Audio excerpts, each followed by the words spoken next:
damaging the value or the appearance or the usability of their property. Things like landscaping that you can do, very non-Rambo type defensive measures. What I also like about the information you teach is it's usable in a city, it's usable in a suburb, and it's usable in the country. You've got diagrams in your book. You show fields of fire, fields of being able to monitor other people. You talk about having an area, understanding what area you need to protect, like your garden area to be able to harvest food or your livestock, things like that. Can you talk about the wide range of applicability of what you teach? Well, we obviously no two homes are the same, and it is, I think a lot of people do an excellent job of preparing. They have their seeds, their food sources, their water sources, various things like that. Defense tends to be lower on people's list. I always tell the people that I teach and mention a lot in the books, the biggest shortcoming or the biggest problem I see with most preparations is that folks are not ready for ultimate violence. They are not ready for what desperate people, hungry people who have no fear of punishment would be capable of doing. And you don't have to go there. You can study it. You can read about it. History is full of examples of this. Even some of them are going on currently. Somalia, for example, we talk about quite a bit. Bosnia, Serbia, even now in the Middle East, there are certain areas of Egypt that I think communities or small groups of homes have banded together to protect themselves. And if hunger is involved, if there is a grid-down situation and the food supply becomes critical, people will get desperate. Well, that's something that you really speak about, and I talked to you about this in person.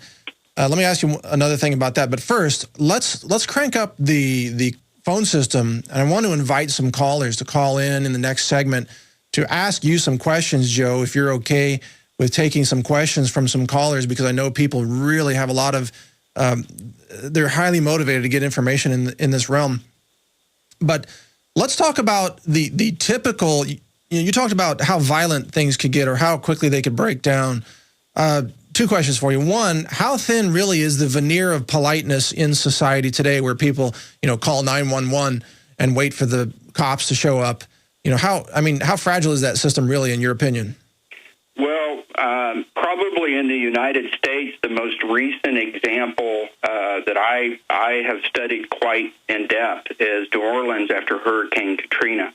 And while the initial news stories coming out of the Superdome were greatly exaggerated, it is a fact even today that a large percentage of the New Orleans Police Department either couldn't or didn't show up to work.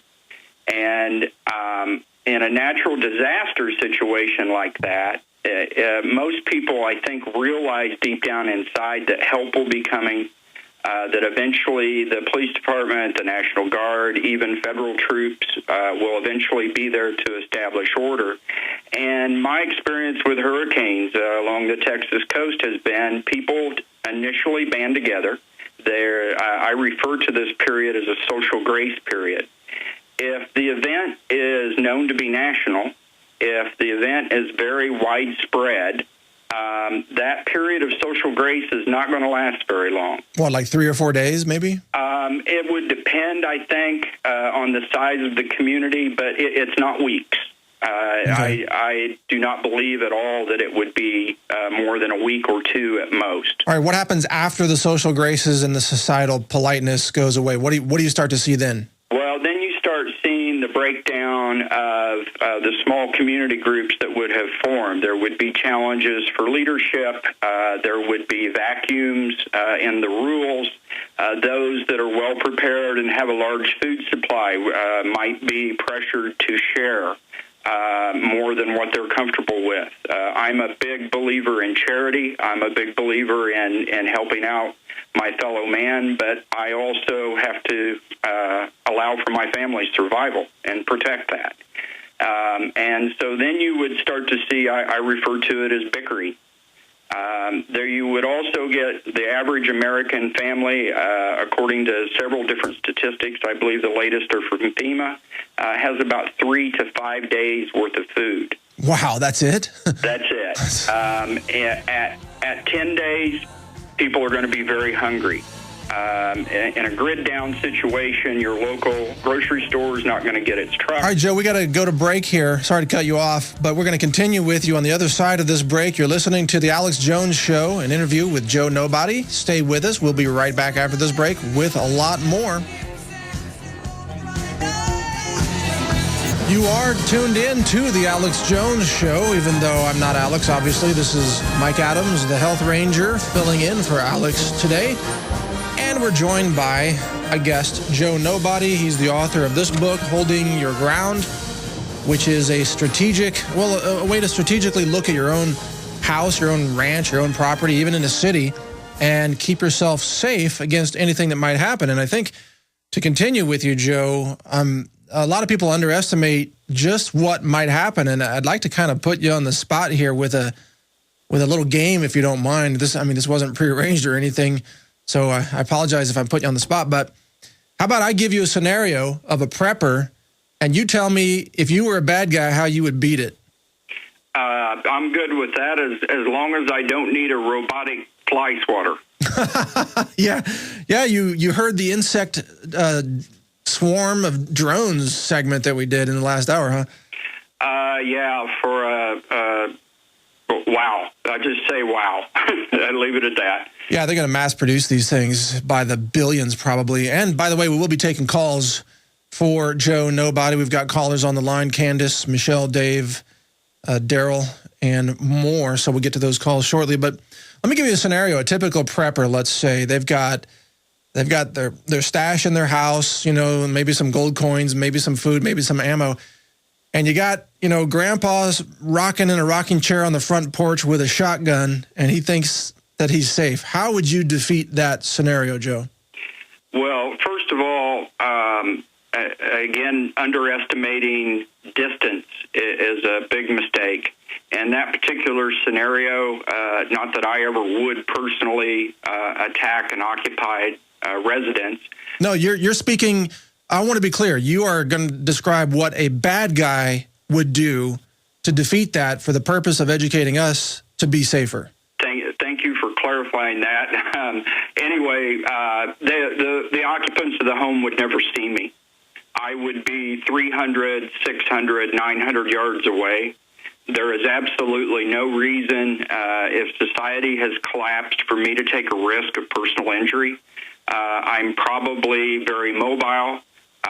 I don't even need a huge rifle to be effective at that distance. And the occupants would just literally never know I was there until it was too late. Even if they stayed inside of the home, as we stress in the books, walls do not stop bullets, and bullets cause fires.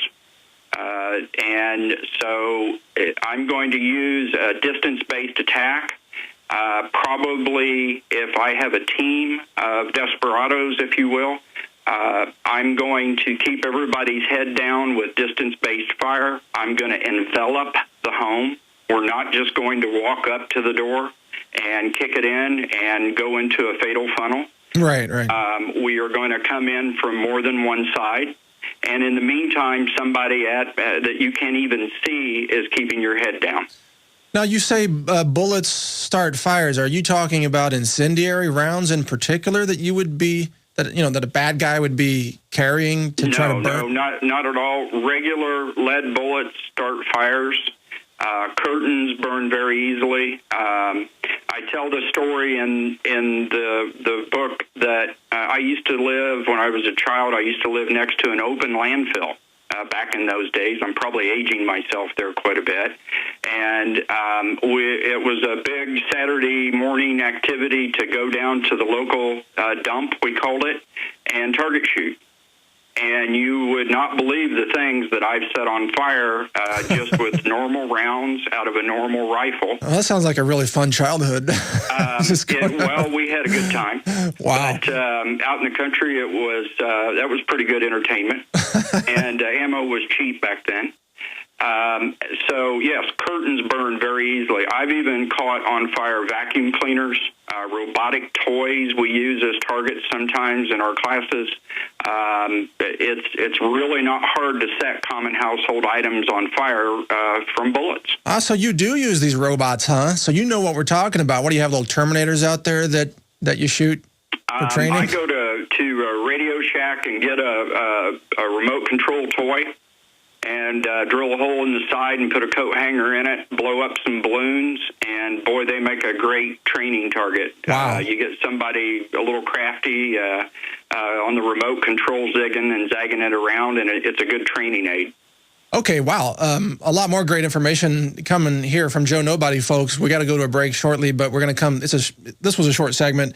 We'll be back after this break with more. And, Joe, I've got more scenarios for you. I'm going to give you some challenges, and you tell us how the bad guys would defeat someone who thinks they're defended, who thinks they're prepared, who thinks they're safe. And, again, this is for educational purposes only to help law-abiding citizens stay safe in uncertain times. Stay with us here on The Alex Jones Show. This is Mike Adams, the Health Ranger.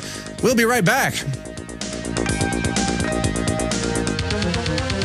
Speaking with Joe Nobody today, he's the author of numerous books on tactical self-defense, but not just with bullets and firearms, but things that you can do to even, for example, you can make your house look like it's already been looted and burned out so that people pass it on by in the case of a society collapse. Even if it's a short-term collapse, you know, a few weeks is all a few days is all it takes for someone to loot your home and harm your family. So we're all about safety. We want InfoWars listeners to be safe, to be well-informed, to be well-prepared. And that's why we've got Joe Nobody on as a guest today.